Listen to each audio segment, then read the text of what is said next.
The former Huronia Regional Centre in Orillia is a place that evokes dark emotions and terrible memories for many of the people who were forced to live here. Betty Ann Rose Bond was placed into the care of Children's Aid when she was 6 and lived at the HRC for 5 years. And what do you remember? Too much. Well, just a lot of abuse that went on with the staff. Bond says many of her memories from that time are difficult to recount, but she says the stories need to be told. Like many survivors of the Regional Care Centre, she's pleased to hear that the province plans to demolish some of the old buildings. Absolutely ecstatic. And it's about time. Number one, it's, I think an eyesore to Orillia and also to us survivors. A group of former residents launched a class action lawsuit against the Ontario government for years of alleged abuse. That was settled out of court for $35 million in 2013. The site is currently owned by the Ontario Provincial Police. It has used the location for the past 2 decades for training purposes.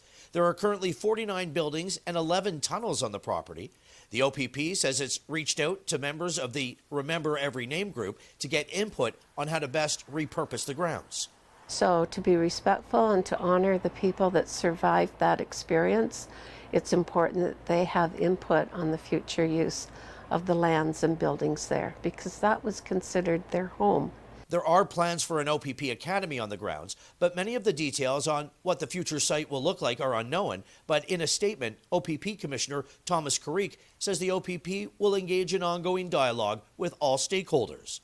The group would like to see a museum placed on the property honoring those who once lived here. The mayor of Orillia says the site has a great deal of potential for everyone. Well, it's a dark area, and I think we just need to move forward.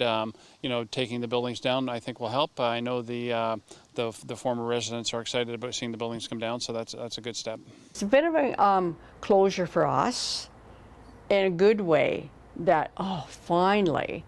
I mean, you're not going to erase our memories. They're there, and it's a permanent thing. But we need to move on too. Police and some survivors are expected to meet July 16th to discuss how to move forward with the future of the site. Rob Cooper, CTV News, Orillia.